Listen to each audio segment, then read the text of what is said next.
Welcome, everyone, to another exciting broadcast of University of St. Francis men's basketball. We are here on the campus of the University of St. Francis in Fort Wayne, Indiana. Your Cougars have a 14-8 overall record, 6-4 in the Crossroads League. Right now in 5th place, taking on the Spring Arbor Cougars out of Michigan. They have a 13-9 overall record, 3-7 in the Crossroads League. Spring Arbor was a preseason top 25 team entering this season, but the Cougars dropped their 4th game of the season. The Cougars from Michigan, I should say.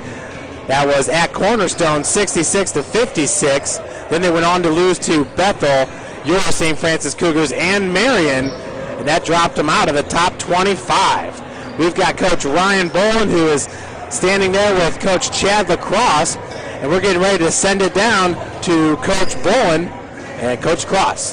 Take it away, Ryan. Hey, Jeff, down here with head coach Lacrosse. Chad, 4-1 overall against Spring Arbor in your time here as head coach. What's worked for you guys over the last couple of years to have that type of record against Spring Arbor? I don't know. I mean, I think we have some pretty good players, on our team, and we've executed pretty well against them, especially up at their place. I thought we defended real well, and that was the key to winning there this year. We held them to 44 points and thought we were just really solid. We need to be that way tonight. And we talk about Bellamy. I think we kept him to 8 points at Spring Arbor.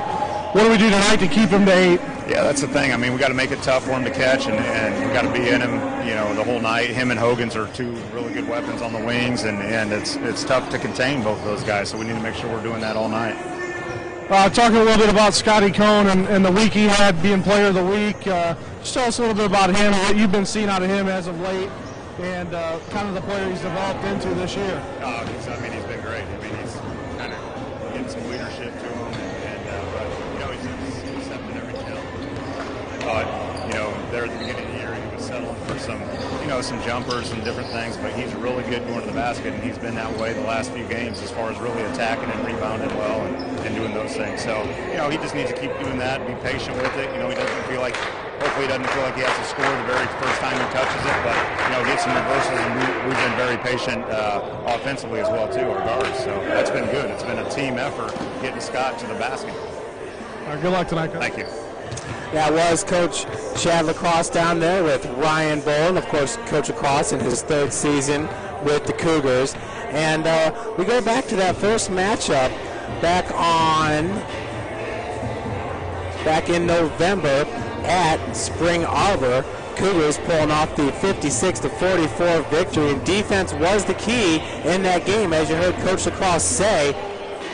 And the most important factor was holding Chris Bellamy to just 8 points in that game, since, Bellamy's been one of the better scorers in the country. He leads SAU in scoring with 18.5 overall average points per game. He ranks 29th in the NAIA in scoring average and ranked 7th in the NAIA in total steals with 55.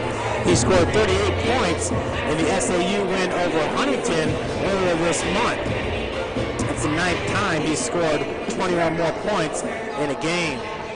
Chris Bellamy, one of the guys to look out for. He averages 32.1 minutes per game. That's best on Spring Arbor's team, shooting 41% from the field and 29% from beyond the arc. He also shoots 78% from the free throw line.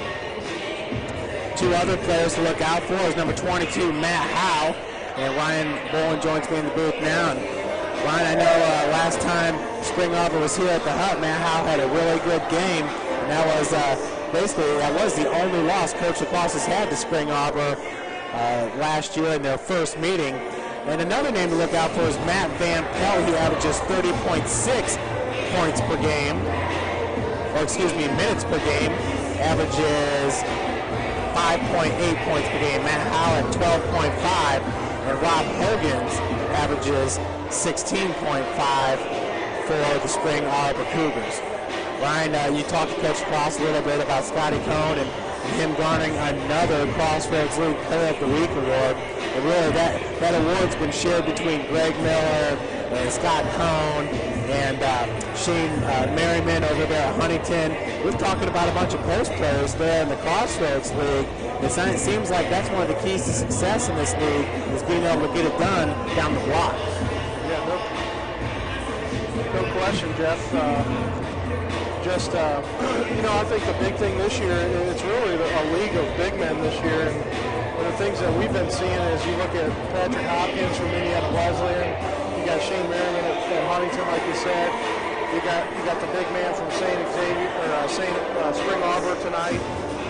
Just a lot of different big guys getting it done this year. It's definitely the year of the post player. There's no question. We're still seeing some good guard play, but you're seeing the trend of those 5'8", 5'9" shooting point guards that are really pushing the floor. And Spring Arbor's had those type of guys for the last couple of years. So now it's finally shifting over to the post play, and I really like that. It's where it's getting, guys are grinding down low. You got Brad Sneary down there really having a good year. Another guy just to mention, but yeah, the year of the post player, there's no question. That's why the CL is awarding those guys. And I think it makes a lot of sense, St. Francis being able to hold Chris Bellamy to just 8 points in that first meeting. He only shoots 29% from beyond the arc, so it really sounds like a guy that likes to drive and kick and drive and hit the hole. But when you drive and hit the hole against St. Francis, you're going to have to contend with Brad Sneary and Scotty Cohn and somebody like a TK Fashala. Yeah, and I think the big thing, you look at scoring defense for St. Francis and how low the numbers are, they've done an excellent job on defending against everybody in the league. And you look at the scores, and nobody's put the points up on St. Francis this year. There's not a huge scoring margin.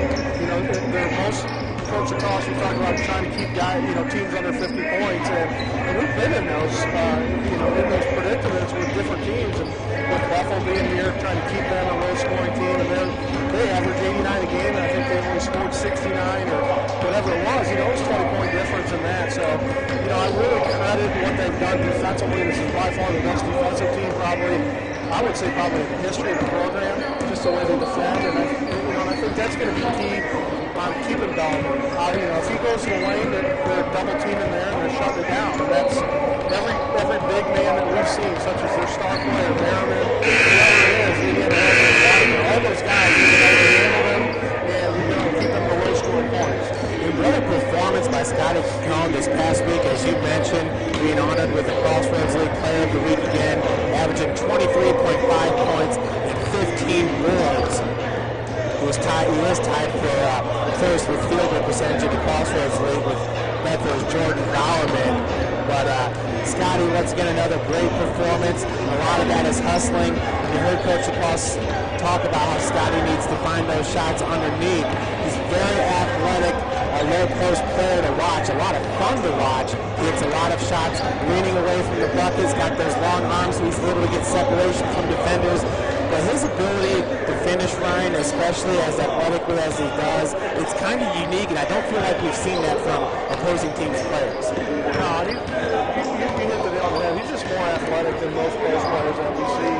He's able to create offense in the air. He's still able to create some type of offense where some of our bigs in the league are they're straightforward. They're going to go to the basket, they're going to try to put the ball in one way and one way only. At least with Scott, when he goes baseline, he has an opportunity to go on one side or the other, or at least kick it out for some other offense. But he's done an outstanding job inside the paint, create offense for himself, and then still step out and shoot the 15-footer and knock it down. So he's had a great year.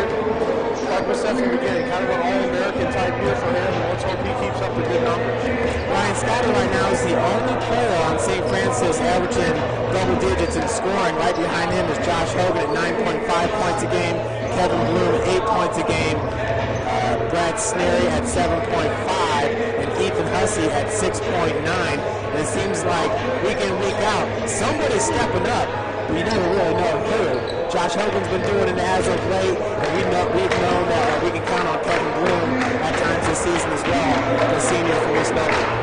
Yeah, and Josh Hogan's the guy that kind of took place for Seth Small at the point. And since he's been in the lineup, the Cougars, I think, have went 3-2 record overall-wise in the conference. So they've kind of eliminated the traditional point guard and added it with another guard in Josh Hogan, who's been able to score a ton of points as of late, and he's definitely proven himself to be in the lineup every night. Absolutely, Ryan. Ryan, just real quick, St. Francis starting off the season 12-4, 4-6 in the last 10 games. Once again, we can't say it enough about the Crossroads League. It's fun, but this is the second game of the second half, and kind of a new season here for Coach Lacrosse and the Cougars. Yeah, you have to win home games right now. You have to win home games to have a chance to have a good bid going to the tournament. So we're going to send it down to the floor. PA announcer Jim Shevlin.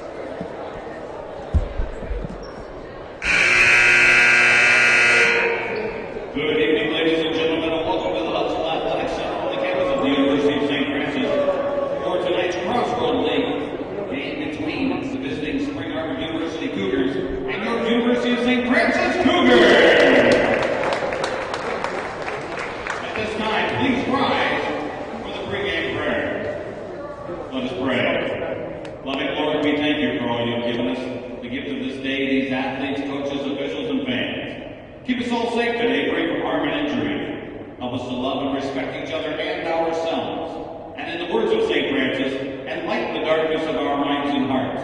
Give us a right faith, a firm hope, and a perfect charity, so that we may always and in all things act according to your holy will. Amen. Now please remain standing for the playing of our national anthem.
Turning it over to 6'7"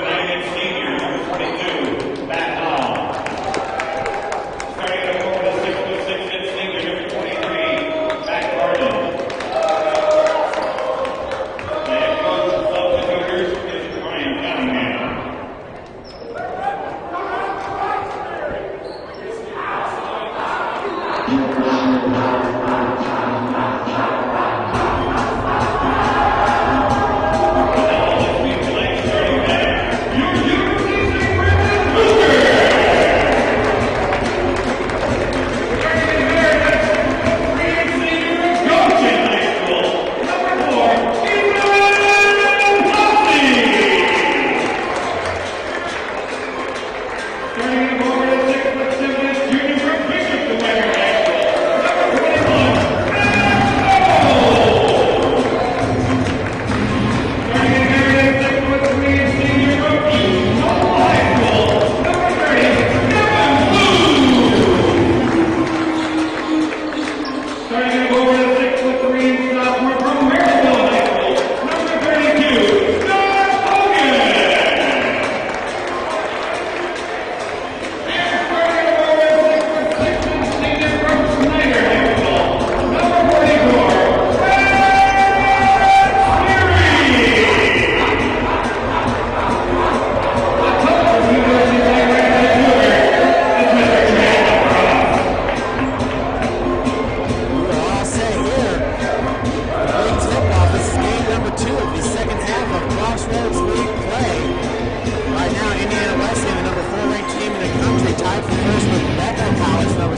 ranked team at 9-1. Number 22, Grace, and number 35, Taylor, sitting at 7-3. St. Francis right on the outskirts at 6-4. Ryan, it's not a bad place to be. St. Francis right in there in the mix with Grace and Taylor on one game ahead of them. Yeah, so here comes tonight. You look at Wesley and Grace tipping it off tonight here just at 7 o'clock. So at that, for a league standpoint, you want Wesley to lose, and for a position standpoint, you kind of want Grace to lose if you're in St. Francis' spot. So just depends on how things go. That should be a heck of a game tonight. Scotty Cohn, and number 22 is Matt Howe. He's a senior forward at 6'9", 225 from Richland, Michigan, Ball Lake High School. Howe gets the tip out to number 12, Matt Van Pelt, the senior guard at 5'9", 165 from Rockford High School, Rockford, Michigan. Number 3 is Rob Hogan's, North Farmington High School. It's big 6'6", number 23, Matt Carden. Down low to Carden. Jumping from 10 feet is up there. Just a little baseline runner there. Gets to the other side, Jeff. And about 15 footer gets it knocked down. Ethan Hussey in the corner being guarded by Van Pelt. Defense on Bloom is by Rob Hogan. Josh Hogan. That pass is stolen by Chris Bellamy. Bellamy looking for the lob and a turnover. Ryan, that's got to infuriate just coaches right there. Good look at it right there. 2-on-1 and you turn the ball over. Yeah, no question. Coach Lacrosse is upset about the turnover they had, and then you get a 2-on-1 and don't get that to go down. Coach Cunningham's not going to be happy. Hussey working from the wing. Finds Scotty top of the key. Scotty looked at the three for a second. Feed goes down low to Sneary. Back out to Hogan for a three. Got it. Josh off the back of the arm. I like the way we're starting here. Absolutely. Josh, it seems like Josh every single game is about 2 for 4 from three-point land. Doesn't take too many and is right around 40 to 30%. We'll get that correct stat for you here shortly. Ball movement around the perimeter. Driving to Van Pelt. Picks up his dribble over to Hogan. Carden back out to Van Pelt. Wide open three. Top of the key. He hits it. Yeah, good ball movement by Spring Arbor early, getting an open look on the outside there, and Van Pelt was wide open for a three.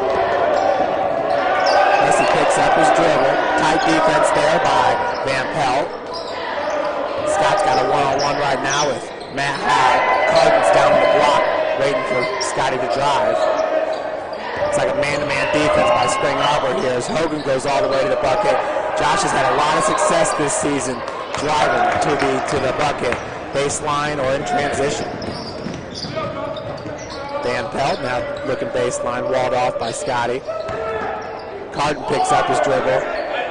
Nearly walked there. Some of the fans wanted it. We got some Spring Street hooligans in attendance here. Got the Blue Man Group over there. Looks like the Nobles in the house. Absolutely. Ben every once in a while hop on the camera for us too. Pretty decent foul there by Josh Hogan. Not one to give up the easy bucket. Hogan picks up his first. 17-34. Spring Arbor 5, Cougars 3.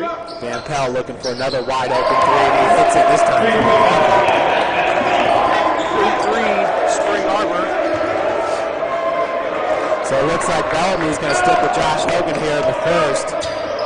Pretty neat matchup right there. Tough one for the sophomore. Chris Bellamy, of course, is senior at 6'2", 170. Josh is a sophomore at 6'3", 180.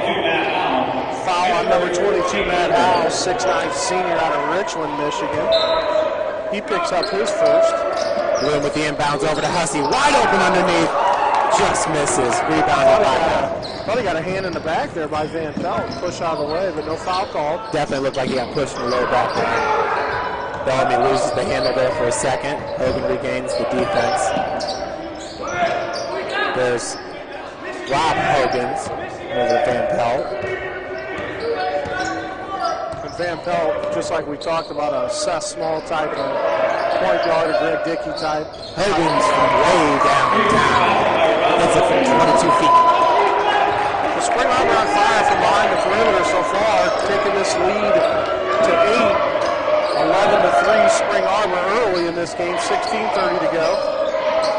Josh hit a three-pointer for the Cougars just moments ago from the wing. Scotty now looking to get involved, fall away, hook shot, nearly rolls in. Carden comes down to good. I think that's his first decent look at the basket thus far. Now in transition, Howe cannot finish. Tipping. Coach Ross going to call timeout here. No question, he's going to go straight to the bench and go with Jordan Hahn and Seth Small, and going to put Kyle Sovine in, who, talking to Coach Lacrosse, said Sovine had some real good minutes at Huntington, real positive with what he was talking about. Kyle's coming a long way from being a perimeter shooter at New Haven his sophomore and junior year to being a post player his senior year, so he's definitely going to be a post player here, chiming in at, what is he, 6'9", 225. 6'9", 225. You got to be a post guy. And that's a good matchup with Matt Howe, who goes 6'9", 225. The only difference is Kyle Sovine is a freshman, Matt a senior. You know, Kyle, by the time it's all said and done, he'll probably beef up there, hopefully to maybe around 250. Really could be a dominating presence underneath. Oh, no question. He's got good moves. I think he just has to learn a little bit more of the inside game, and here comes Spring Arbor in a full court press. Ryan, Kyle Sovine also on the baseball roster as a pitcher. Yeah, that's a pretty big body coming at you at 6'6", 6'9" guy staring at you left-handed. And Hahn goes right away to Kyle underneath, and Carden's going to be called with a reach-in. So, like the way the Smith not so far. Yeah, no question. I think Coach Cross trying to prove a point here, you know, wanting to get the guys in, play hard. You know, and every once in a while I hear, you know, that Brad gets a little soft underneath, and that could have been strategic. Bring Kyle in, let Brad see that, hey, if you're going to play like that, I'm going to play somebody else. And really, hopefully that'll light a fire in Brad. And Brad had a great game at Spring Arbor. I think he had 14 or 15 and 14 or 15 on the board, too. So I think that was one of his close to double-doubles that he had in the year. Well, Ryan, you know, you take out 3 seniors, you bring in 1 sophomore and 2 freshmen, it kind of speaks volumes. No question. You know, get the job done, and we're going to play somebody else. And looking at the scoreboard, down 10, 13 to 3 with 15:57 to go. We got to get going here offensively. Ryan, and that's got to be tough as a coach. I mean, obviously, somebody sticks with you for 4 years, sometimes 5 years. But, you know, this is college basketball, and it's not so, I don't want to say it's not about friendships, but in the same sense,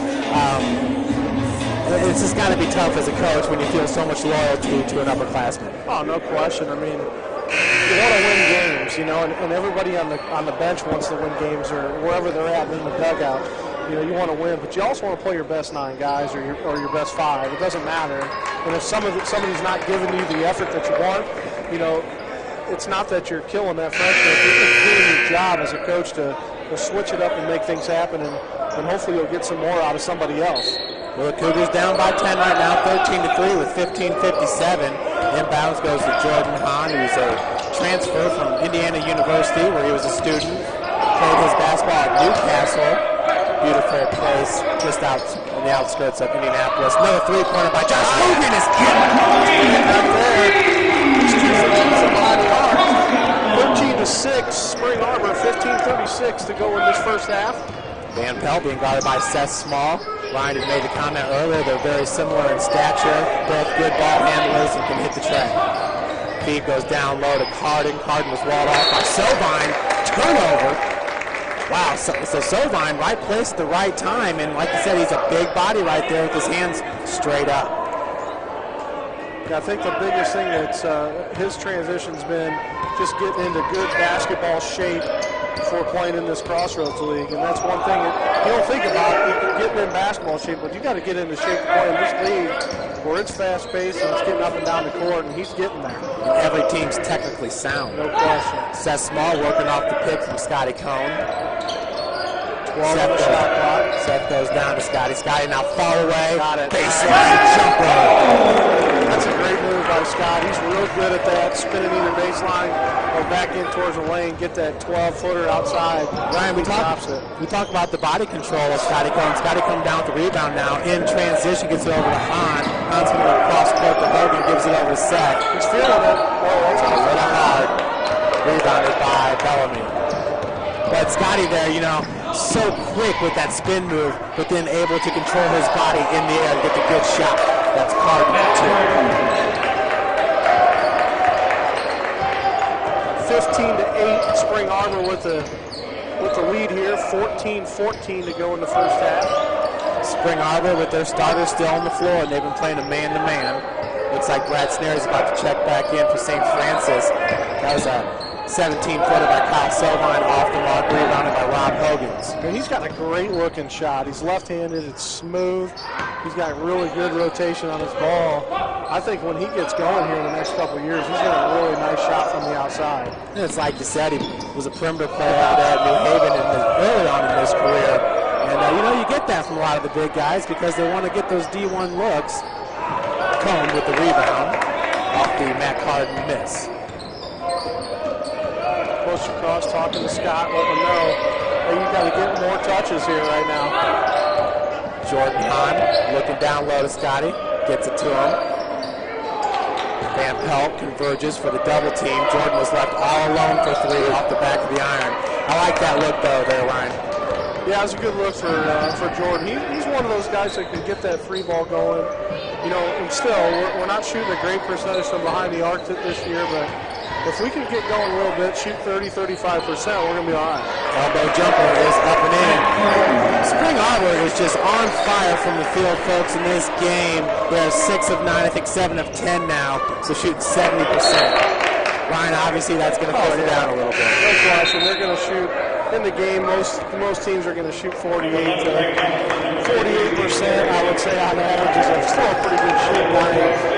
So this run is about to end at some point here, and they're going to fizzle out a little bit. And hopefully St. Francis can continue doing what they're doing, keep the points on the board. On the season, Spring Arbor shoots 44% from the field, St. Francis 45%. Driving baseline, good kick out to Sessball off the glass. Brad Sneer with the putback. It seems like that's when Brad Sneer is at his best. That's when he scores the most points, is when he's getting the putbacks. Yeah, no question. He does a great job of boxing out down low. He's a great defender, but he gets a body on it every single time the ball goes to the hoop, and that's going to credit the hard work he's put in to get those putbacks. Number 11 is Greg Hamilton, new into the lineup for Spring Arbor, along with number 33, which is Peter Berry, a freshman forward. Jumper is good by Rob Hogans. 19-10 Spring Arbor, 12 minutes to go in this first half. There's Seth Small pushing it, kicking out to Hogan. Hogan now driving the lane as two Spring Arbor Cougars converge. Now Brad in it. They call him a jump ball. Brad does that from time to time. It seems like he finds himself in a bad situation underneath the basket. A little too far. And Coach Cross going to TK Fashawe, which will be the third post into this game. So Coach Cross getting them in and out. Actually he's the fourth post in the game, so really rotating them guys in and out. And it looks like that Spring Arbor just continuing running the same two post guys. They put a third in. Easy two. A little bit of strategy. Kevin Bloom checked in for the first time in this game. Was he not a starter today? He started today. Okay, he did start. Yeah, Josh Hogan and Scotty Cohn on the bench taking a breather right now. Seems like Coach Cross wants to keep them together out on the court at the same time. 11:35 left to play here in the first. 7-point advantage for Spring Arbor. Loose ball picked up by Hogan, and then by Hussey. And they're going to call a foul on TK. TK and Greg Hamilton kind of ran into each other there, Ryan. Yeah, kind of a loose ball everywhere. If you look at the expression of Coach Lacrosse right now, he is just not happy of the way this game's going. Right now, with just a 7-point difference, but at most we were down 10. It's 19-12, 11-28, and things just aren't going his way. But like we said, Spring Arbor shooting 70% from everywhere. Yeah, no doubt. He goes down low to Howe. Howe with a big game a year ago here at the Hut. He has 0 points in this game. The hot shooting has come from number 12 right there, Matt Van Pelt, looking for his third. That he is, Jeff. 22-12, 11 minutes gone. Van Pelt hot from the perimeter. Yeah, he's 3 for 3 from beyond the arc right now, Ryan. It's a good percentage. And Seth Small driving baseline gets fouled by number 12, Van Pelt. That's his first. A good move by Seth. Kind of wanted to back out a little bit and went back baseline, kind of beat Van Pelt and got picked up the foul. So he's going to check out. Spring Arbor going to check some new guys in. Looks like number 24, Xavier Placer's going to check in. 6'5", Michigan. I think we have another guy from Richland in that lineup. Feed goes over to Sneary, and that was kicked out by Bellamy, so we're going to stay on this end. Carden and Bellamy surrounding Brad in the block there. So that's TK. The pick set for Brad. Bloom goes up top to Seth Small. Driving from the wing is Bloom. Kicks it back out to Seth. Ethan now looking inside for TK. TK backing down and nearly got that shot to fall, but he's back down Peter Berry like it was not a big deal. Yeah, no problem for him backing him down. Just a little hard on that shot, a little hard on the touch at the finish there. 22-12, Spring Arbor, 10:20 to go in this first half. It's Bellamy with the ball. Gets it over to number 33, Peter Berry, who we just mentioned. Bellamy still looking for his first 2 points in the game. Blocked by Brett Sneary. Now in transition, Ethan Hussey looking to take it all the way. Once again, a little too hard. So that was a tough go at it with Spring Arbor Cougar right in his face. The foul's going to go on number 23, Matt Carden. That's his second. He's a 6'6" senior from Clinton Township, Michigan. That's a big foul for Spring Arbor, one of their starters with 2 now in the first half. And we're getting into that 10-minute mark of the first half. Scotty Cowan back out to Seth, back into Scotty. Got Carden 3 for 4 with 6 points. And a nice hook shot by Scott Cowan.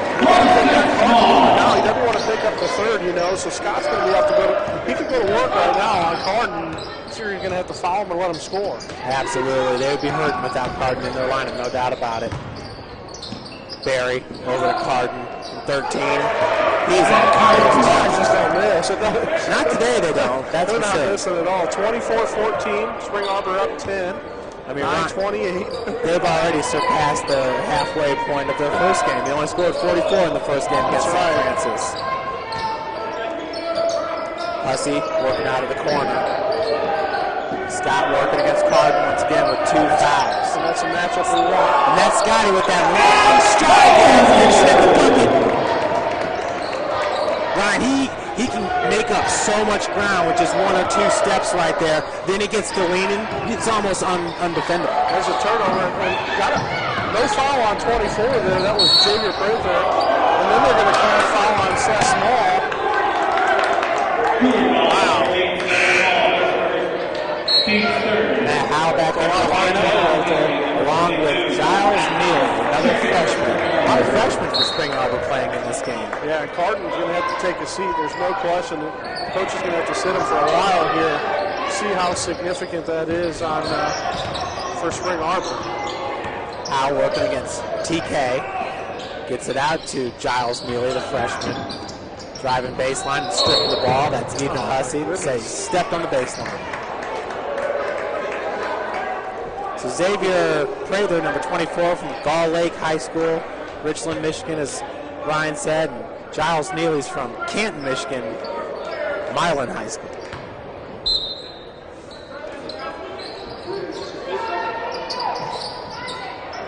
Prather goes up top to Bellamy. Now driving baseline with a big dunk is Berry. 8:30. Cougars down 10. Spring Arbor 26. St. Francis 16. That's small. Not a whole lot of offense right now against Scott. Running for St. Francis, Scotty Cohn with 6 points, Josh Hogan with 6 points, and TK with 2. I believe they just called a charge on 6. Brad Sneary's got 2 as well. Coach Lacrosse not happy with that call. So Small's going to check out, Hogan's going to check back in. So we have Hogan, Cone, Bloom, Hussey, and Sneary. Starting 5 back in the lineup. Ryan, you can see where Spring Arbor got that the preseason looks. They definitely got some players on their team, but it's been a rough go as of late. Good ball moving on the perimeter. Van Pelt, super on fire from this game. This is his first 3-pointer. Rebounded by Barry, and Barry quickly got it back out. Now Bellamy for three. No good. Bloom comes down with it. Kevin Bloom, nice move behind the back. Getting that separation with Bellamy. Powers there with the big block. Now going straight to the bucket with it. We're going to call a foul. Bloom on number 32. Yeah, it's going to go on Hogan. There's Giles Neely. Making it look pretty effortless there, getting down the court. Coach Lacrosse going to have to call timeout, I believe. Maybe a media timeout's going to save him from calling one right now. St. Francis, not too bad. 7 of 16 from the field, 44%, just a little bit under the season average, but 11 of 15, 73%. Well, excuse me, 11 of 17 now, 65% shooting from the field of Spring Arbor, 67% from beyond the arc, 4 of 6. And Spring Arbor with the edge and rebounds, 10 to 6. Also in 6. You almost have to shoot, Jeff. You almost have to shoot 80% right now starting right now to cut the deficit before halftime. And you know, really, we haven't been able to stop Spring Arbor yet offensively. We haven't got the stops that we normally get in a half-court offense, and we're just not getting that right now. So we have to definitely kick it up a little bit on the defensive side. And right now, we're not playing good defense, and that's what we've been doing well all year. Well, you know, and it's tough too, Ryan, when they're just draining all these shots from everywhere, whether it's elbow jumpers, threes from the corner, threes from the wing.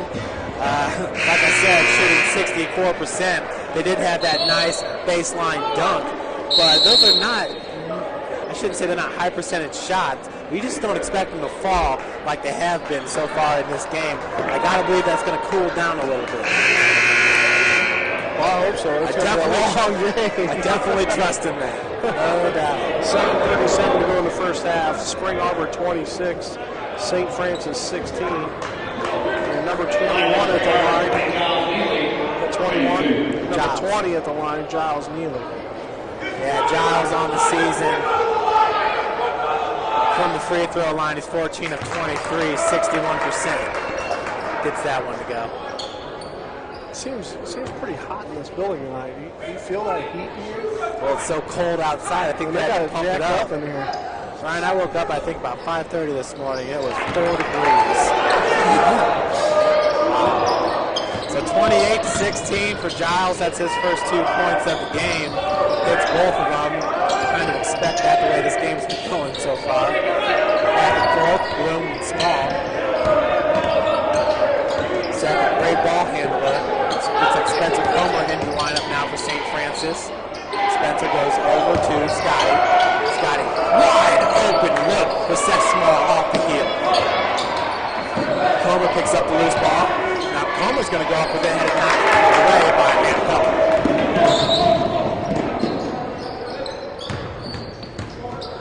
Powell, good look underneath the Giles. Giles too hard, but gets the put back. I'm sure the coach is not too happy with that. Good move by Seth. 30-16, Spring Arbor, 6:40 to go in the first half. 33 is going to pick up the foul, it looks like. Peter Berry going to pick it up. A lot of their big men got some fouls on them. So Solvine's going to check in for Scott. Scott going to get a quick break.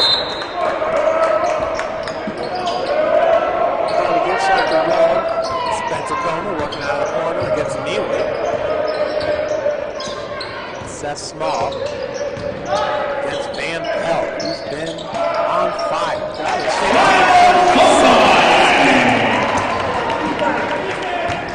Get him going. I'd like to see him get going tonight. Yeah, it would be neat. We'll have to check that at halftime. How many games Kyle Sobine has scored double digits in. Working his way around the defense. 32-18, Spring Arbor, 6 minutes. First half winding down. Small over to Kyle. Kyle, quick feed down to Brad Sneary. Tough defense by Peter Barry. No question in that one. Spring Arbor ball, 33, Peter Berry, his second, team 6. from behind, you're swatting from behind. Even if you call a ball, you're going to get that called. Peter Berry at 6'6", 195 from Pinckney, Michigan, Pinckney High School. Brad Sneary to shoot 2. Sneary makes the first. Sneary on the season shooting 42% from the free throw line. That hits Baltimore. We don't see that very often. On the side up. 32-20. Spring Arbor still with the lead. They're up 12. 5:50 to go in the game. In the first half, excuse me. That's Matt Howe. Fall away jumper. No good. Giles Neely. Neely tipped it back over there to Howe, and then Howe was able to throw that ball off Kevin Bloom. It's like Chris Bellamy's back in this time for Peter Barrett. 5:40 left in the first half. Bellamy still now scoreless in this game, but his teammates have certainly picked it up. Howe's feed goes over there to Van Pelt.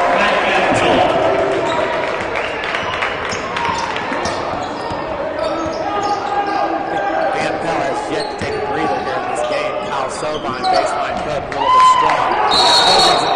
Is tied up with Spencer Comer. Great job there by number 35 from Rushville, Indiana. That's kind of player that Spencer is. He takes advantage of. You give him an inch, he'll take it and then some. Tying it up, the possession arrow was in Spring Arbor's favor. We'll switch it up. Van Meter passes it behind him to Howe. Howe pump fake. I think the foul's going to go up 13. I like this move here. Kevin Lewis is going to come in off the bench. You know what? Coach Cross is going to find somebody that wants to play tonight. And that's exactly what he's doing right now. He is going through his lineup, and he's going to put every guy out there in the lineup until he finds somebody that wants to play. And that's what we're seeing right now. There's no question that's what's happening. I love it, Ryan.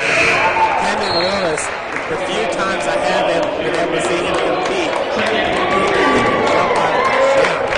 41-inch vertical. Athletic ability is off the charts.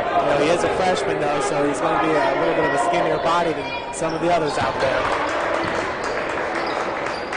Comes in at 6'3", but man, can he bring some fireworks? 36-20, both free throws made there by Mr. Howe. That's Kendon Lewis, the true freshman from Wayne High School here in Fort Wayne, Indiana. Scotty Cohn also from Fort Wayne. Kendon's first three-pointer, no good. I did not like that one. Looked like Giles Neely knocked that one out. They're saying Brad Sneary from behind knocked it out. Yeah, it's just nothing's going our way realistically in this game. It's 36-20, 4:40 to go in the first half, and every tip ball, everything's going out. Balls aren't going our way, and shooting from the field. Van Meter over to Bellamy. He's scoreless still. Yep. Meter loses it, picked up by Sneary. Seth was looking for quickly. He had him. He did. And Seth wanted it, just held on to it for a second, Ryan. We talked about turnovers earlier in the year. Seth doing a much better job of not forcing it. Aaron passes, hook shot by Sneary. He's been getting mauled every single time he takes that shot. Question. Not getting any calls down low. Well, Howe's going to pick up his second. Howe and Carden both with 2. Carden's been on the bench since the 8-minute mark.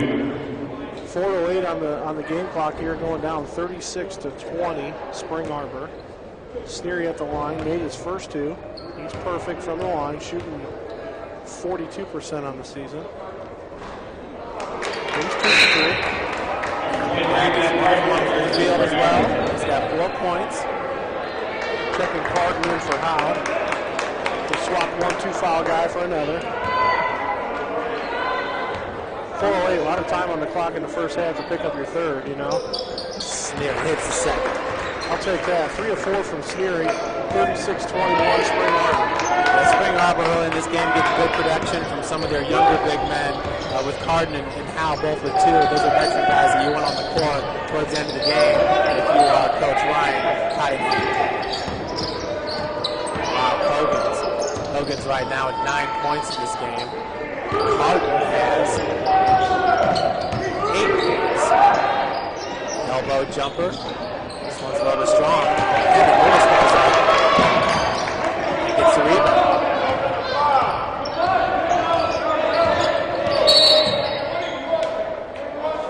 And away from the ball, we got a foul going to be called, number 20. Giles Neely, that's his first. It's funny, you know, when there's nothing going on, there's pushing going on, they're calling fouls. But when it's down low, like you said, they're getting ball down there on both sides, and really no fouls being called. And we just have our inside game is really what drives this offense, and we're just not getting it. Great move out there. Rebound. Sneary nearly getting the bucket. He will head line for him, too. Well, Brett really stepping it up right now. Yeah, Brian, it's like you said, they're not making those calls. Maybe they're not going to make the calls both ways, but the fact is, we have been going to the post, we've been needing to go to the post, and they've been able to hit just about anywhere. Yeah, no question. It's tough. It's frustrating probably when a team's, you know, shooting 60+% from everywhere, and you're shooting the normal. You know, some days it goes that way. So Brad Sneary from Snyder High School here in Fort Wayne, an old teammate of his, Reggie Hearns, that plays for Northwestern, had 22 points against Indiana the other day. Brad was a part of that Fab Five team that lost in the state championship game over Snyder High School. 5-second call. That's a good call there. St. Francis's bench coaches there picked up that call, finally got it. The turnover Spring Arbor, 36-22, 3:18 to go in the first half. Spring Arbor with the lead. Bloom gets it over to Kenan Lewis. The set. We got 3:12 left in this game. Kenan back out to Seth. Not been many lanes to drive as Spring Arbor's really clogged up the low post. Pass is a little bit high. Bloom is open for a second. Scotty on the ground. Mason lanes over. 36-24. What's the call there? They're calling it on Seth as he brushed Rob Hogan's. But his hand was not extended. I don't feel like he really touched him or anything to redirect Hogan's.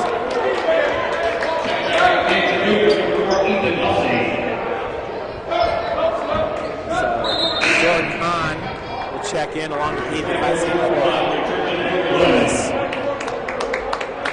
and Seth Small. 2:46 now left to play.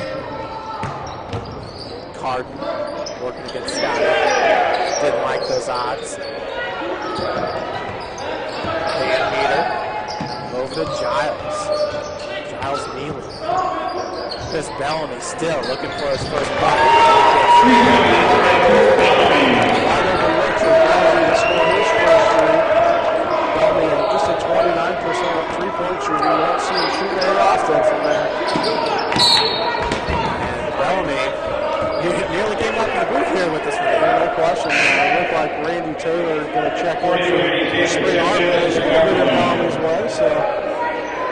Randy Taylor goes 6'6", 225. 6'9", 6'6", 6'6", 6'6", 6'6", 6'5". Feed goes to Scotty. Scotty working from behind the basket. Nice job by Scotty Cohn. They got his arm, they got his legs, they got everything. He's still putting the ball in the ball. Van Meter, beautiful feed to Bellamy. Big block there by Cohn.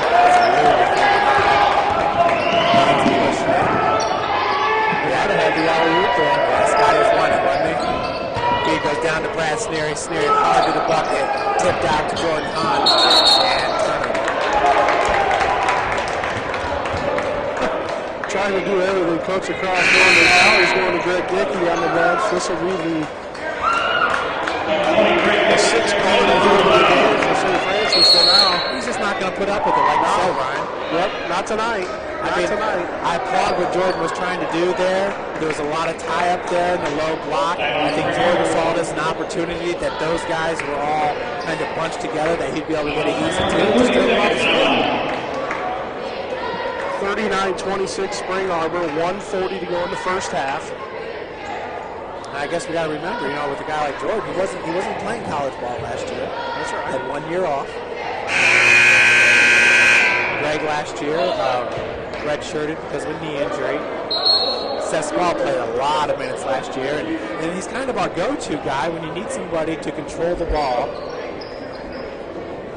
bring the ball up and down. You can count on Seth. He's a very good ball handler. He's very fast. Yeah, but Coach Lacrosse, right now has played 12 guys. Been trying to find the best 5 tonight. And he's played Small, Lewis, Hahn, played TK Fashaway, Logan, Sobai, Spencer Coleman's been in the game, and then our 5 on the floor. Well, I think Van Meter's gone the whole way for SAU. Hogan's been out there a bunch too. Giles Nealon playing a lot here in the second part of the first half. Giles with 4 points, and number 12 is Van Pelt. He's got 11 points to lead all scorers. 3 for 4 from beyond the arc. 1:20 left on the clock.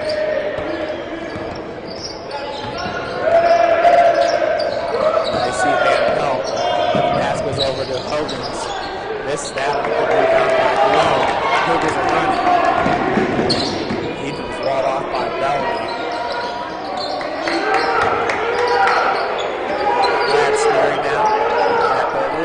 He goes down low to Scotty. Once again, he got Randy Taylor to fall over his back. Now it looks like the ref's going to call a T on Coach. I don't get it, Ryan. I mean, yeah, you stomp your foot. Maybe you're a little bit mad, but you got to be kidding me. Ryan, seriously.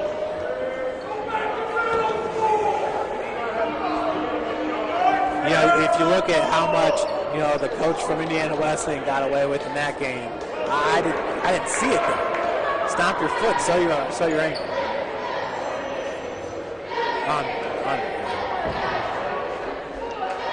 52.3 left to play here in the first. And as Ryan and I have been talking about, our low post players have been dealing with that all game. That time it was Randy Taylor draped on Scotty Cohn's back.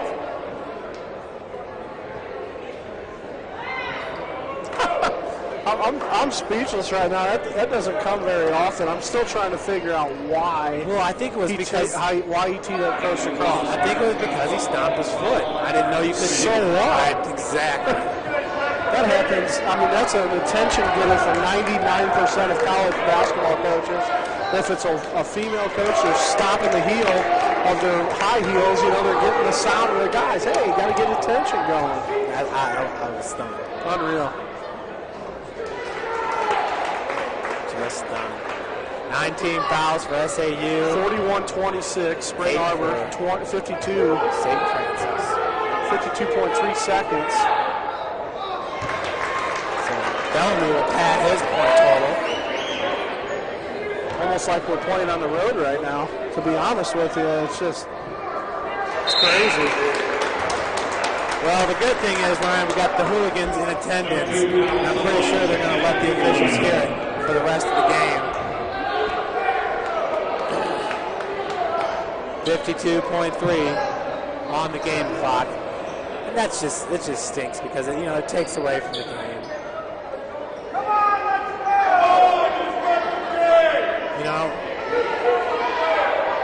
Let them play. Bad news Bears. They're taking this really out of the kids' hands. It's kind of disappointing, I guess, at this point. Van Pelt over to Hogan's. Back to Van Pelt. I'd keep our halftime interviews to a minimum for this one. Giles Nealon. Cougar fans, I haven't seen the parents this vocal about the way the game's been called either yet this year. And really, they kind of have to be. They're not getting anything. The whole gym's a little bit stunned right now because it just didn't seem warranted. It more seemed of a battle of wills, I guess, if you will.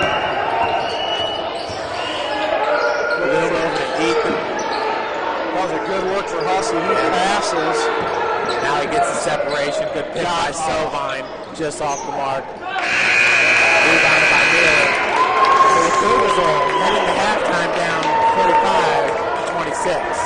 be a fly on the wall right now in that locker room at halftime here with Coach Lacrosse. You know, really, right now, you got to go to the locker room and you got to test these guys. You know, what do you want to be? You know, what do you want to do in this game? You know, those guys aren't going to shoot 70% in the second half. There's no question they're going to fall down a little bit. How we react to what's happened so far, how we mentally push through this, you know, is going to be a good test to see what happens. You know, how do your captains step up in this situation? You get in that locker room, you calm your guys down, you know, but nobody, in all honesty, nobody's stepping up.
All right, folks, we are back with 4:19 left on the clock here before the start of the second half.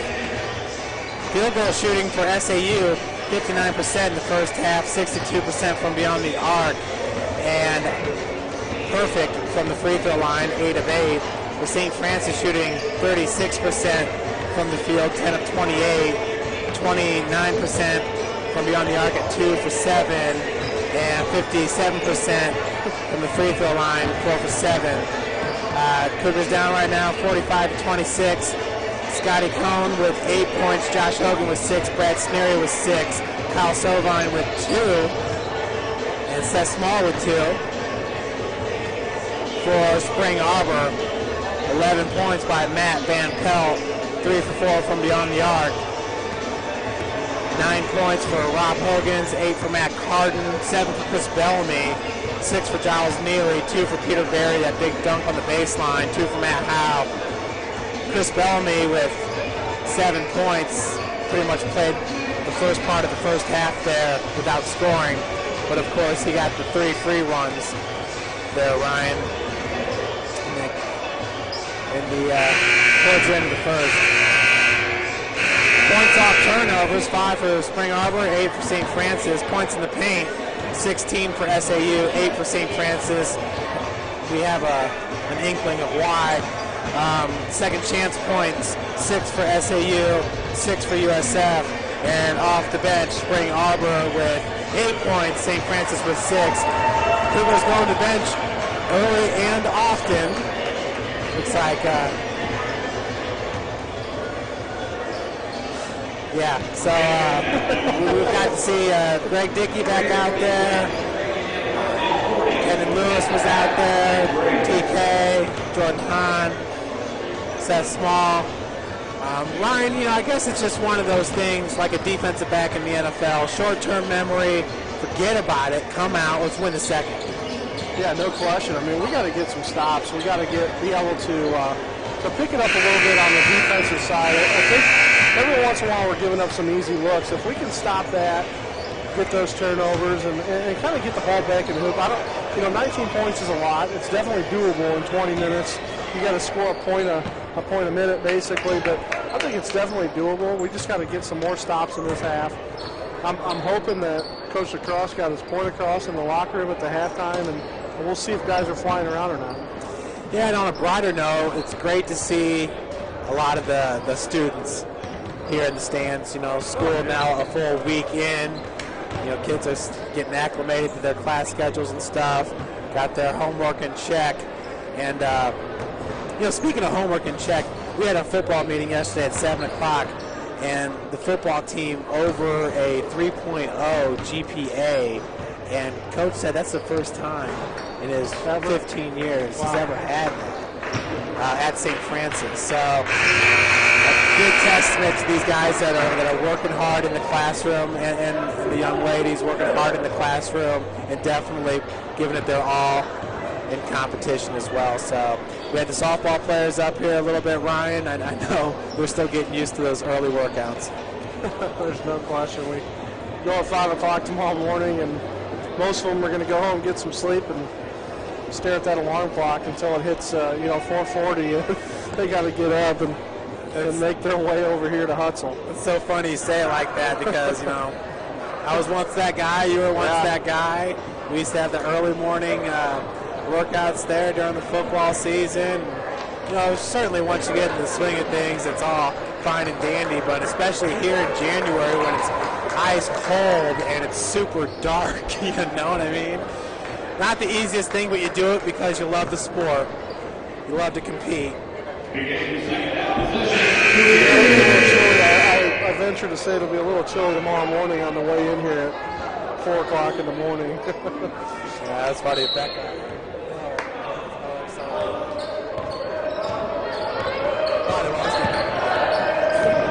Hogan working against Bellamy. He goes straight to the bucket, looking for the reverse.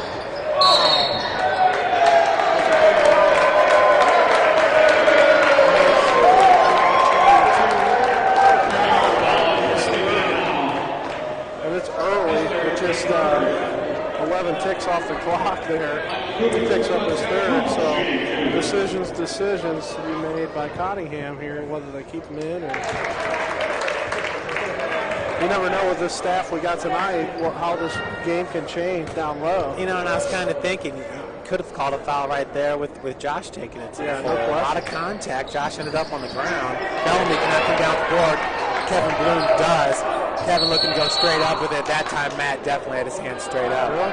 Jump ball. The ball was knocked loose. This is wow. Wow, the ball was knocked loose. There wasn't a palm. It was knocked away. It wasn't a palm. He didn't have a palm on the ball. He knocked the ball away. Jump ball anyway. 45 to 27. Learn something new every day. Yeah, great feed over there to Hogans. Every once in a while we're giving up that easy bucket and we got to hurry down the court to make up for it. Josh kicks it out. Bloom into Scotty. Scotty turned around, had a strip by Van Pelt. Now in transition, Hogan's that pass was just a little bit too far ahead of him. Bellamy gets it back and finishes. And we haven't said much about it, but Spring Arbor, they beat Indiana Wesleyan at Wesleyan by 10. And right now, they're just running the Cougars out of the gym right now, 49-27 with 18:56. Hussey for three. Rebounded by Sneary. Sneary goes back up with it. There's another foul. I don't understand that. That foul should have been on Carden. Well, if you smack the guy's hand, what do you do? So instead of that, Brad Sneary picks up his second foul. Crash. mine's less, right? Interesting. Take over for a second. I'll get this thing back up. That's Hogan's there on the miss. Rebound by Sneary, and they're going to give a foul on Sneary. They're going to say he pushed Howe in the back, so Sneary going to pick up his second. So Coach Cross having to go back to bench his third, excuse me. Brad's got to check out. Kyle Sovine to check back in. There's really not a whole lot you can do with this. 18:35, 49-27, Spring Arbor. I don't want to say interesting, but it's different. Yeah, it's just so blatantly out there. Carden just outside the free throw line, takes a shot, miss, rebound by Bloom. Cougars on the run. Bloom getting fouled, no call. Takes it home. 20-point advantage, Spring Arbor, 49-29. 18 minutes to go in this second half. As the Cougars trail by 20, the Cougars of St. Francis, that is. Yeah, and that's Howe getting over to Carden. Both of those guys, well, Carden's got 2 and Howe's got 3. Pretty important right there to know. Hogan's for 3. Nice defense by Scotty Cohn getting out there and getting a hand in his face.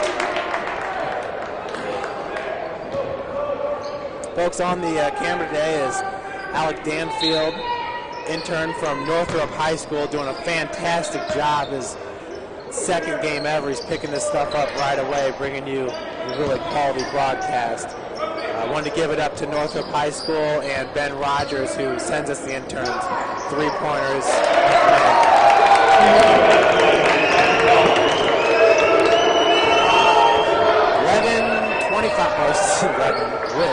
17:25 on the clock. Scotty Followay jumper off the front. Sovine's there, tied up with foul. How is that not? I just don't understand how there's not a foul call.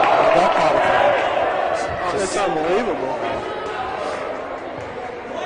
I mean, you got 22, you got Matt Howe tied up. I mean, completely tied up with Sovine. Sovine can't get free. And the foul goes on Ethan Hussey. Frustration's definitely setting in. There's no question that the Cougars are frustrated, as they should be, with the way this game's being called. Bellamy off the mark, rebounded by Scotty. Hogan now, brought off by Dampel. Scott working from the wing. Looks like Josh is going to trail him there for a second, eventually does. And now they're going to call. They're going to call the foul on Dampel. He doesn't like it. Welcome to our world, you know. I don't know if I'd be arguing. I don't think I'd be arguing right now at this point. And if he's been getting away with it all game, then I can understand the argument, you know. But that explains it all. Yeah, you're right. Going over to Hussey. Looks like number 33, Peter Berry, is going to check back in for SAU. Nice spin move there with Scotty. So quick on that spin move. So the foul's going to go on. That's his fourth. So Berry's going to check two for him. Ryan Berry didn't get in there quick enough. No, he was sitting there, and that's right.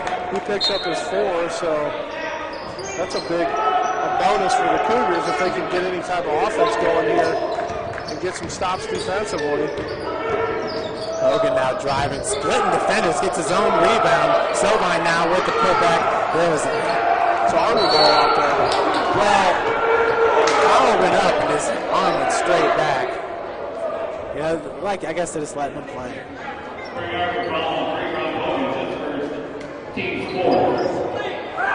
Rob Hogan's with the foul. Very, very passionate fans in the city of Fort Wayne, Ryan. Head out to a couple high school games and you can hear them every once in a while. It's most likely, I mean, most of the time it's a basketball town. We're still living in Indiana. You know, football's big, but you don't get the on-court atmosphere like you do. You know, football, you just don't get that. There's so many people yelling at football games, and well, the history and tradition of basketball in Indiana speaks for itself. I'll go so far as to say you probably got the best high school. I mean, there's a walk right there. Took an extra step, Peter Berry. Just check. Did you see that one? Hogan at the point gets it over to Ethan Hussey.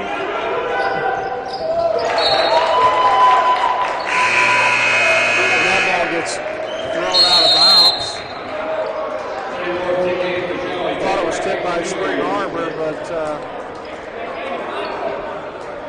I don't know if Coach Lacrosse can come out and draw something that's going to make anything any different right now. Really struggling to find an identity tonight for this team. This is the first time we've seen them play to this capacity. So 15-57, 54-31 on the game clock.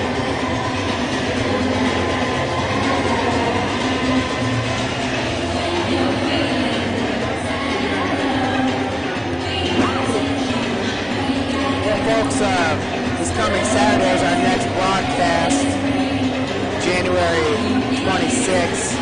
Our number 9 ranked women's basketball team. The rankings should be coming out sometime today. I thought we'd have them before the start of this game, but they were not updated. I'll check them for you here in a second. Lady Cougars are 22 overall, 9-1 across Old League play. They're in first place, tied with IRU, and we'll host Goshen. Which begins at 12:45 p.m. Finally, like I said, Indiana Wesleyan and Grace playing today. So you'll get their matchup on the women's side as well. is up 60-59 with 13:15 left in the second. Taylor, hosting Mount Vernon Nass, is up 50-33. I think is it Huntington and Bethel playing the other matchup, or Yeah, but I don't think they don't do some of the stuff. I was kind of worried. Spring Arbor inbounds, gets it over to Van Pelt. Van Pelt gets it over to Hogan's. Hogan's looking for some room. Gets it to Barry at the top of the key. Barry kicks it over to Bellamy. Bellamy looking, nothing there. Swing pass over to Hogan's. Hogan's a little, keeps his hand on top. Bellamy going hard to the hole. Gets it into Carden. He picks up the foul. That foul's going to go on number 21, Scott Cole. Puts Matt Carden at the line. His second, team scoring.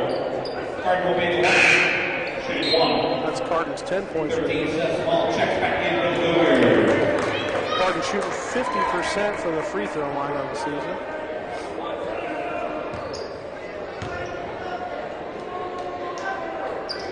Carden gets the and one. 57-31 Spring Arbor. 15-25 to go in this game. Seth Small into the lineup for the Cougars. Running the point. Gets it to Kevin Bloom. Bad pass by Bloom. Gets tipped by Bellamy.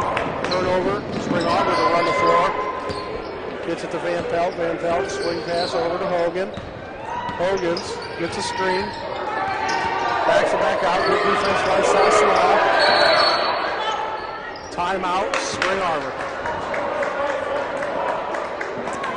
Ryan, one of the difficult things with my job is making room for all the video that we collect. You know, one game, you're usually looking at about a total, when it's all said and done, around 55 to 60 gigs. And obviously we do a lot of video. Folks, if you haven't had a chance, please check out our YouTube channel, St. Francis Cougar. You can connect to it from our website. So quick timeout by Spring Arbor, puts it back on the court. Barry going to have the sideline inbounds. He's going to get it into Van Pelt. Van Pelt shouting out some orders here, trying to get what he wants. Gets it over to Hogan's. Hogan's back to Van Pelt, down to Bellamy. Bellamy up top, gets it up into Barry. Barry from the elbow got it. 59-31, Spring Arbor, 14:45 to go in the game. Seth Small running the point. No offense there. Gets it over to Bloom. Way out to Hogan's for three. Got it.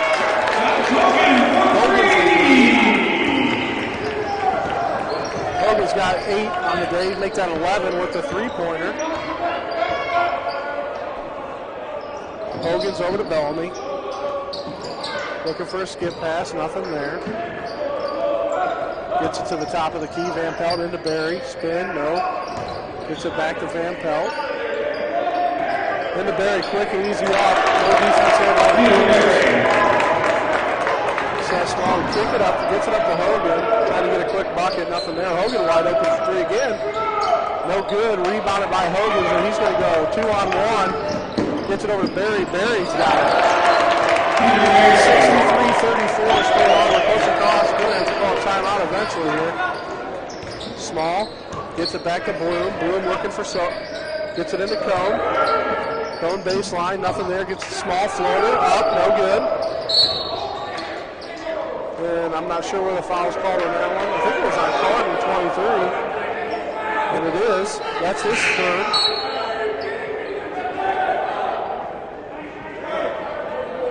Greg Dickey checking in. Brad Sneary checking in. TK Fashaway to step out. And Kevin Bloom. Ryan, I find it interesting. Josh, it seems like when he hits a three-pointer, the second one doesn't go in, but the third one does, the fourth one doesn't, but then the fifth one does. He's 3 for 5 right now from beyond the arc. Yeah, we'll take that. Oh, absolutely. Unfortunately, he needs to make a lot more.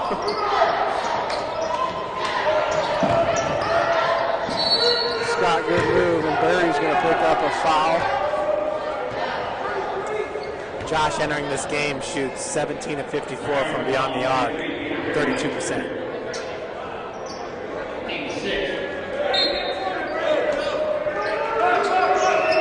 Hogan's on the inbounds, gets it into Brad Sneary. Sneary, top of the key, dribbles down, gets it over to Greg Dickey up here on the right wing.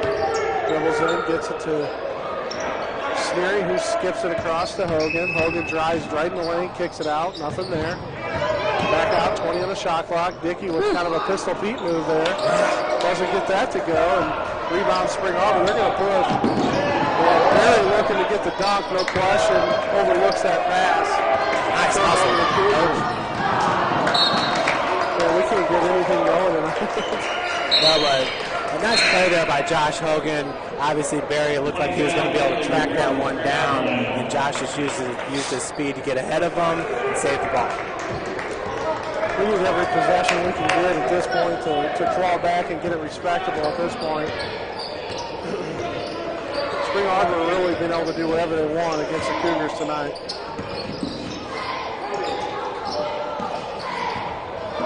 Giles is looking for a Carden. There's nobody home in that one. Josh once again being walled off on the baseline. They definitely studied their film. We can't get the ball to go in the head. Neely came down with that board. Bellamy looked at it for a second. Nice recovery defense there by Hogan. Feed goes down low to Giles. Knocked out by Sneary. Josh right now is 3 for 10 from the field. Scotty's 4 for 8. Seth Small's 1 for 4. Kyle Sovine's 1 for 4. Brad Sneary's 1 for 4. Cougars right now shooting 27% from the field, 12 of 44, 62%, 24 of 39 for SAU. Nice interception there by Ethan Hussey. And finishes. 63-36, Spring Arbor, 12 minutes to go in the game. And that's number 24. Nice. Ethan Hussey comes up with the steal. Only today. That's definitely not going to make sense. I was almost thinking just lay it in because today, yeah. Sneary though, battling underneath.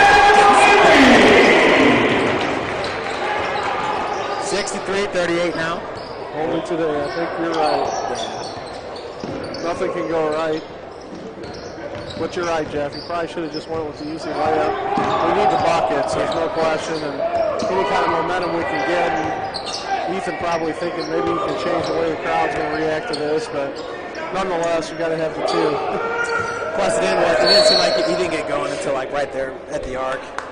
And normally he'd be running that one from the other side. Foul going to be picked up on 20, Greg Dickey, his first. And Hogan's to check back in for Spring Arbor. Looks like we got some of the cross-country guys in here. Some of the throwers. Some big dudes over there. Bearing their coach. Big coach, isn't he? Absolutely, yeah. Adam Longsworth, I believe he's still the interim head coach, but Adam was a great thrower here, and his wife, needless to say, probably the most decorated athlete to ever come out of the school, as far as those kind of awards are concerned. Certainly, there's been great basketball players and football players come up from this school. Greg Dickey now gets it behind him. Ethan. I don't know, you just Sloppy basketball. once Ethan got that ball, I'd shoot it. I wanted to see him shoot that one, but it's definitely uncharacteristic for this team. But I mean, I'm not gonna lie, I don't know if I've ever seen him play like this, and it's just sloppy, and I think that sums it up. There's not a whole lot you can get going when you're not shooting very well from field goal range. Shooting just 22%. Is that what we were shooting? 63-38. Spring Arbor with 10:59. 27%. Spring Arbor dropped to 60% line, 24 of 40. That's still exceptional. They were shooting 59% at half, so they went up a little bit. 29% for the Cougars at 14 of 48. Dickey brings it out over to Seth.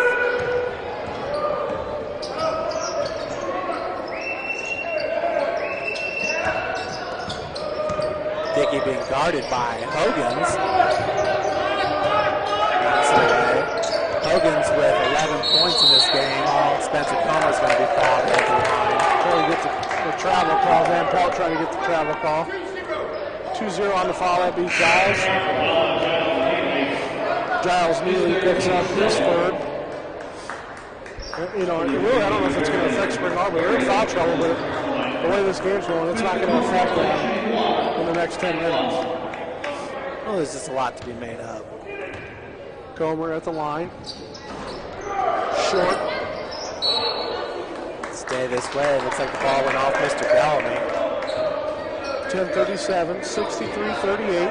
Spring Arbor. I'm not sure what Bellamy has on his arm there, if that's tape or if it's some kind of band. I think he got some blood on that last play. I think I saw Tony wrapping him up. Okay. So 10:34. Now what? Did he make that? Did that just go? Yeah, it went in. So sure. I mean, when it rains, it pours. Hogan's picks up his second for Spring Arbor. Puts Seth Small to the line. So we're in the bonus now. Shooting 1-1, and Seth makes the first. 63-39. Yeah, Seth picking up his third point there. 1 for 1 from the free throw line. Cuts the lead to 23.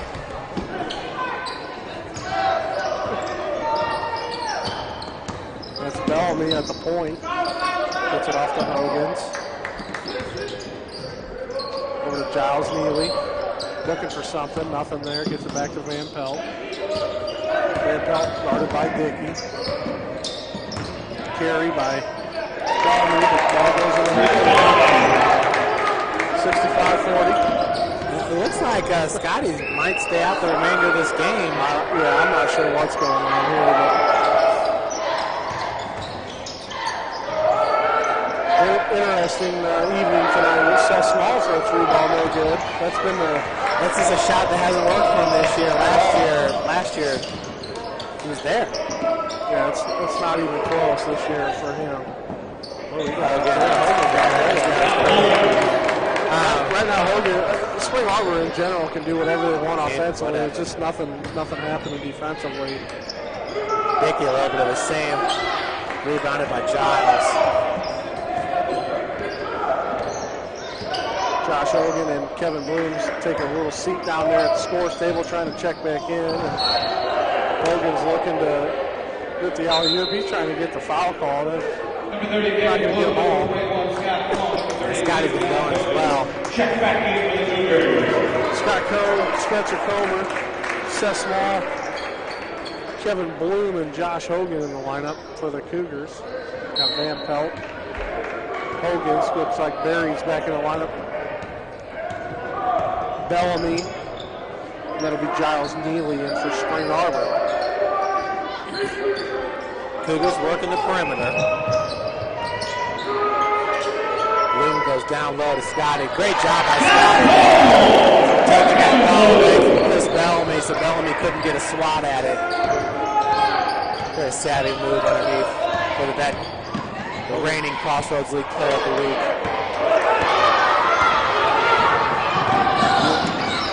Hogan, Josh. Finger roll, no good. Yeah, he had Van Meter all over him on his back. Or Van Pelt, excuse me. Coach Cottingham telling him, hey, slow it down. Let's take some time off the clock here.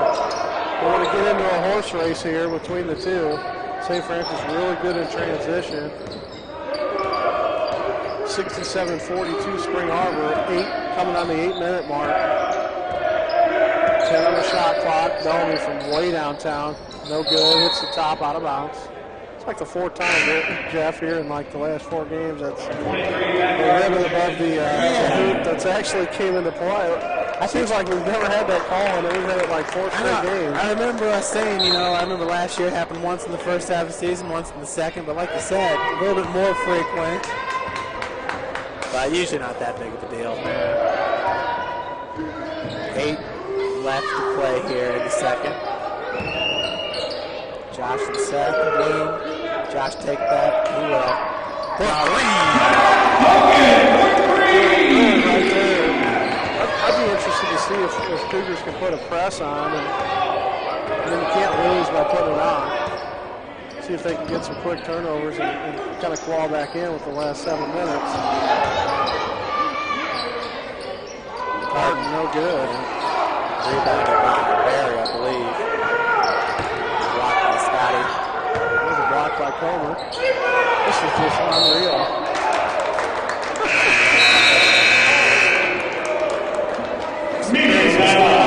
Senior in the art in 2 years since we've been doing this, Jeff. I don't know if I've seen a crazier game.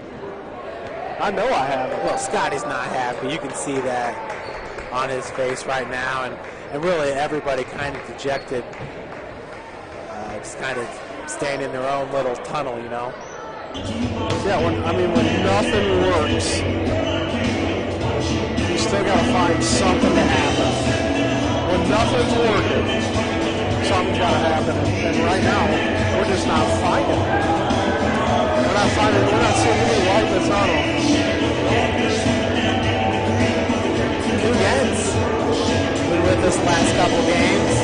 That's what's nice about having the students back. I believe during the break we did get to see the cheerleaders quite a bit, but not so much the dancers. They're back. It's good music. Light the mood up a little bit here. 7:24. Cougars trailing it by 22. And, you know. Not a whole lot to say about this game right now, other than the fact that Spring Arbor really giving it everything they got. They're getting good looks. They're banging down shots, shooting it exceptionally well from everywhere. You know, still shooting 60% in the game. With 7:24 to go, they lead 67-45.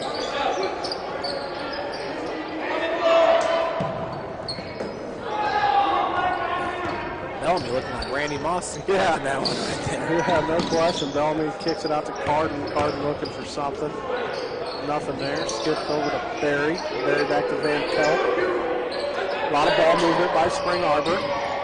Bellamy backs up, shoots a three, got it. That's the type of night Spring Arbor's having. 7:45. They're shooting it well from everywhere. Yeah, Bellamy's 2 for 4 from beyond the arc in this game.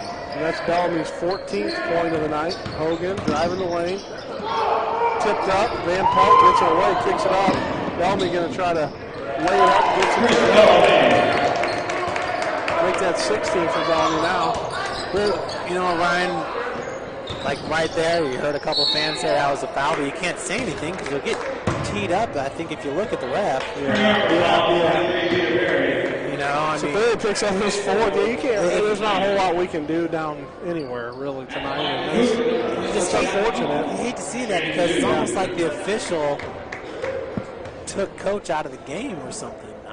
It's just been weird. You know, you think about all the stuff we do throughout the year for championship character, and you know, in our school being ranked 4th in the country in championship character, you don't want to take any of that for granted. You don't want to go into a situation where, you know, in a night when guys on the court can dictate whether or not we can get, you know, a guy can get thrown out of the game and lose those quality points. I mean, that goes through your mind immediately as a coach. Like, man, I got to.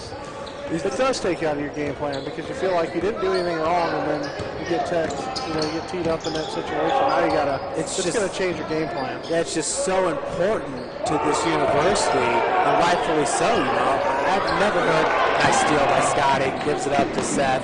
Seth laid in. 72-48, Spring Arbor. I mean, I know every coach takes that ridiculously serious. No question. And it's a great thing to be part of. And then, you know, you get Indiana Wesleyan coming in, and obviously a lot has been made of the actions on the sidelines, you know, of the coach. And it makes you feel good that we're not doing that. So Howell checked back in for Spring Arbor, got a touch there, threw out of bounds. So turnover Spring Arbor. Ryan checking in for Hogan, going to check out, and Kendon Lewis going to check back in for St. Francis. Yeah, Josh holding his hip there, you know, that Van Pelt, and he's had guys all over him this whole game. And they're banging. They're literally banging on the perimeter. It's just the kind of game it's been, or it's turned into. Actually, it's been like that from the start. So I can shoot that. Yes, sir. Got it. Yes, sir.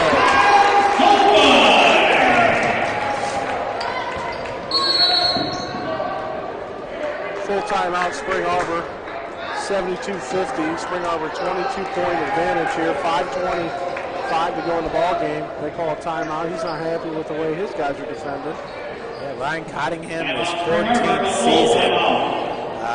These two teams first played each other in 1996. That was Coach Jeff Reckway's first season, and Spring Arbor won that matchup. They played every single year since 1996-97. The first meeting was won by Spring Arbor by 45 points, 131-86.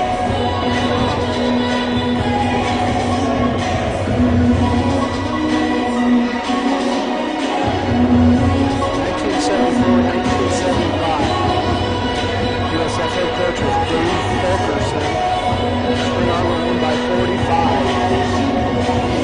It's a blast in the past right there. I don't know if I've ever heard the name Fulkerson as a basketball coach. You know, it's been a while. Oh, I'm sorry. I was reading the wrong one then, yeah. So that wasn't Coach Reck that lost that meeting there. No, that was Dave Fulkerson. But as it says, since 1996, yeah, they played each other every single year, and Spring Arbor joined the MCC in 2004 and 2005, which is, of course, now the Crossroads League. Josh Hogan getting checked out there by Tony. Tight. It's like his hip. Or hip flexor possibly.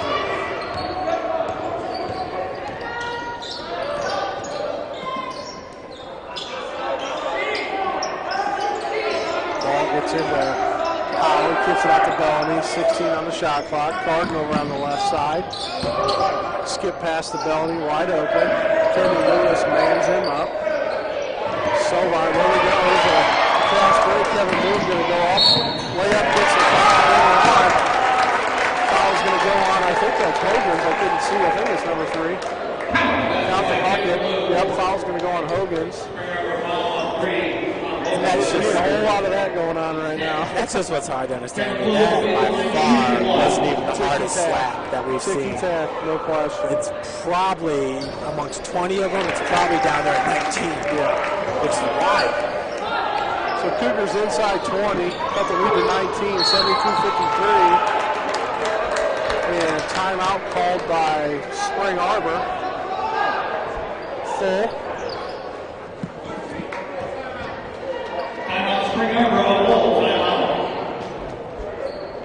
Ryan M., I'm sure throughout the course of your career as a head coach here, a softball coach, you know, I'm sure you've had those games where you and the umpire have not seen eye to eye.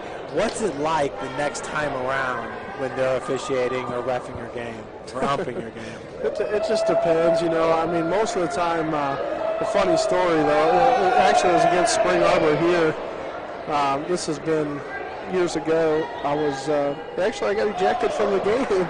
And in the bottom of the 7th with 2 outs. And, you know, even when I just told the guys they weren't doing their job. And I actually said the word terrible, and that's what got me ejected from the game. And, you know, after leaving that game and never talked to those 2 officials after that game for the rest of the season, well, next year, spring trip in Florida, first game, behind the plate, the umpire that tosses me is the behind the plate. And he shook my hand before the game, and he says, you know, I didn't know how this was going to go.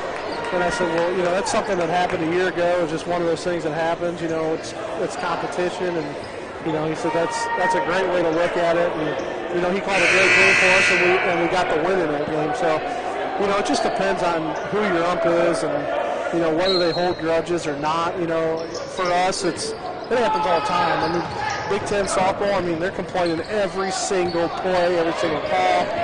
You know, with us, we might get chippy a little bit, but we're just doing it because we feel like, you know, our calls are right and theirs aren't. So that's different, but I think for most umpires, you get the good ones, they're not going to say much.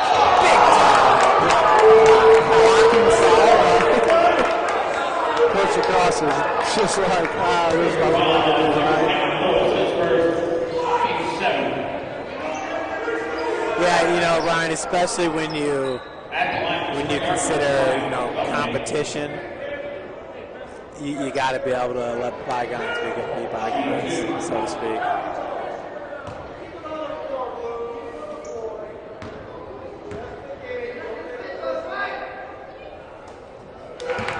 Just about everybody here in the hut has an opinion tonight. There's no question. It's been so quiet ever since that tee because it's like, what?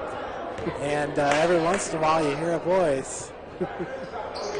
Nothing too bad, nothing too bad. Bellman gets his 18th point as he knocks those free throws down, 74-53. Cougars trying to really get a quick score. Somebody's going to shoot it again. He knew right away, Ryan, he called that shot. Nice feed from Scotty That foul's going to go on Bloom, no question.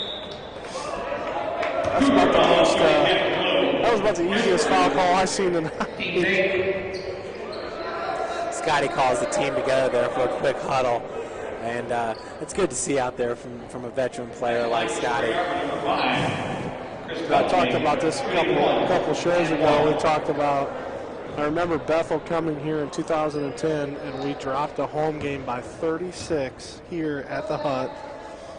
And ended up finishing in, I think, 4th or 5th in the regular season. Got an at-large bid to the national tournament. That's right. At like the number 32 seed and won the whole thing. Yep, I do remember that.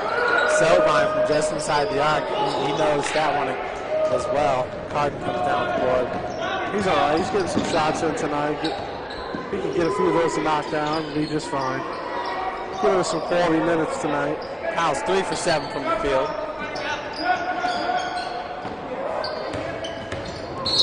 And looking to foul, I think, right away. You're looking at Carden. Entering this game, Matt Carden shoots 50% from the free throw line. So heads up play there. I think Scotty saw the opportunity to foul a free throw shooter who isn't the best on the team. Carden misses. Good foul. Good wherewithal by the junior Scotty Cohn there. Push off. Can't call that on Van Pelt. No, you don't. 74-55. Spring Arbor still with the lead. 3:34 to go in the game. Small's first attempt is up and good. I think he's perfect from the line tonight. Scott going to check out. Spencer Comer going to check in.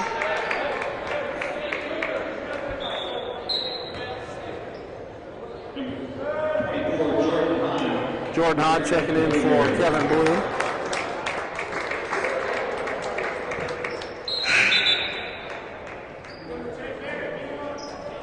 Where's Scott at on points tonight? He had 8, I think, at half. Yeah, Scotty's got 12, it looks like. 5 and 9 from the field. 9 rebounds. About to get another double-double.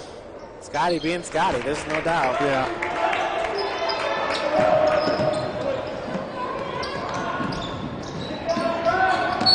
Ooh, that's a big push there. Almost a face plant there by Howe. Nothing intentional.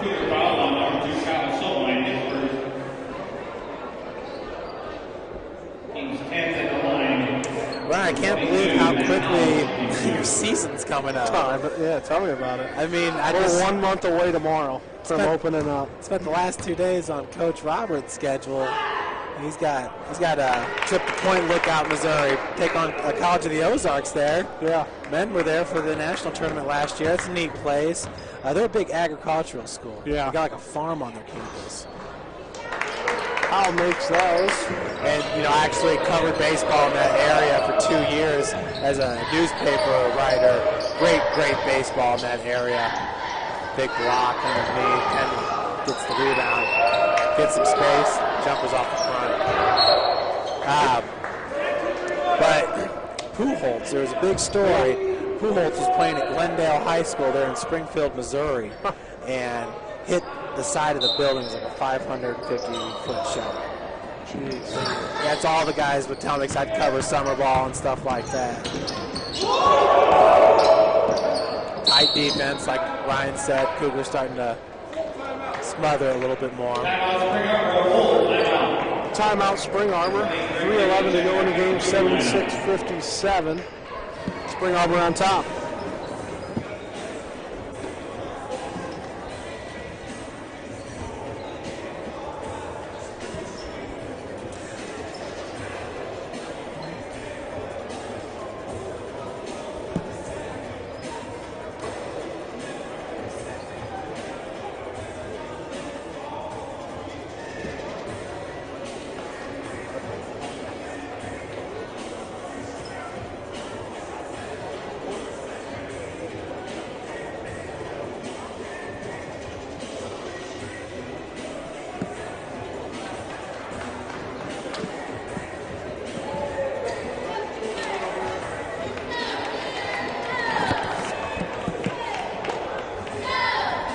Ryan, a neat story I heard when I was in Springfield, but Mickey Mantle was he's from Oklahoma, so pretty close there to Springfield, Missouri. But he was at home, and this was after he had retired and everything, and he had a couple kids and whatnot. And one of the kids in the neighborhood had pinned a card, to the bike, to the spoke, so it'd make that noise, right? And a bunch of other kids wanted to do it in the neighborhood, so Mickey Mantle was like, all right, I'll go get you guys a couple cards. He just had boxes of his own baseball cards, but I guess pulled out a bunch of his rookie cards, whatever. Kids were throwing them into the spokes. Neat story. This would be worth quite a bit of money right now. Boy. Yeah, baseball cards, it's just not the same anymore. There's too many in circulation. No question. Chris Bellamy blocked by Kenan Lewis, and Kenan comes down with it. Kenan's going to run. With 2 minutes and 50 seconds, I wouldn't mind seeing him throw one down big. He gets up like nobody. In this lineup, extremely young. Greg Dickey, redshirt freshman. Jordan Hahn, freshman. Kyle Sovine, freshman. And Kenan Lewis, freshman. So 4 out of 5 guys are freshmen, with Spencer Comer bringing it in as a sophomore. I think the foul's going to go against Bellamy here. It's his first foul. 2:35 to go in the game, 76-57 Spring Arbor. There really hasn't been close yet in this ball game. Early 10-point Tip-off. lead. Yeah, early 10-point lead, Ryan, and then once the tee came. No question. Greg Hamilton, 6'1" freshman guard out of Middleville, Michigan. Went to Thornapple Kellogg High School. Checks in for Spring Arbor. 76-59, full court pass. Spring Arbor gets it in. Lewis going to get the foul on that.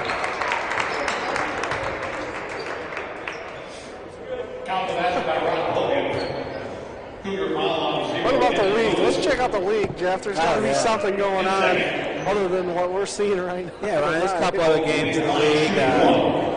Over at Taylor, the Trojans up on MVNU, 66-49. That's a final, 66. That's final. Taylor there. stays on top there. Grace is down right now, 75-73, so they're back and forth with IWU, 125 left in the second. See what's going on with Miller and Hopkins there. Greg Dickey for 3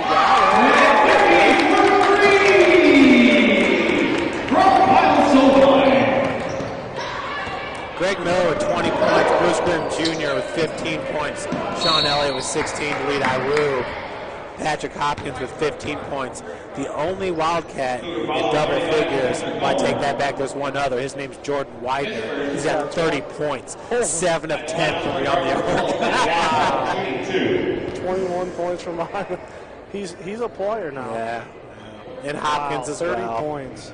But Greg Miller, Bruce Grimm Jr., those guys. Brandon Vanderhegen, 3 for 4 from beyond the arc for Grace. Game's going back and forth. 2:04. This game winding down, 79. Make that 80-62. Spring Arbor. Trying to get something working in these short amount of minutes playing these young guys. Wide open three by Hahn. No good. Kohler trying to grab that rebound. Doesn't get it. Gets it back into his hands. And looks like he dribbled it out of bounds, I guess. And Ryan, that's something that's kind of been all year. I mean, if you look at Spring Arbor, normally Spring Arbor shoots 31% from three-point land. St. Francis right at 29%. But that's definitely not the case today for Spring Arbor. Silvine going to pick up a foul. I don't know if there's anybody even interviewed tonight, Jeff. I can't imagine we're going to get great response tonight on a game like this, especially when all the air has been depleted out of the balloon. Yeah, no, I agree with you. 18-point lead for Spring Arbor. You could talk with Scotty. He's one board away from a double-double, but that's something that we've come to know with him. You know Scotty and Josh aren't happy with it at all. None of the guys. Yeah, there's not a whole lot they can give us that's going to change the outcome of the game or even what we've seen tonight. Just got to push this one in the past, not worry too much about it. 1:45 to go. Spring Arbor up 20 now. It kind of reminds you like in baseball when you have the 7-run inning, and you're out there on defense. You're out in the field. So how do you stay in this game? So Kyle from behind. You know what I mean? As a baseball player, that was always the worst. You go through 3 or 4 pitches, you just can't get them out. You're just burning through the bullpen at some point, and maybe we can either get a strike across, or if we can't get anybody out, it's like you're throwing a beach ball across the plate. For some reason, the ball is this big.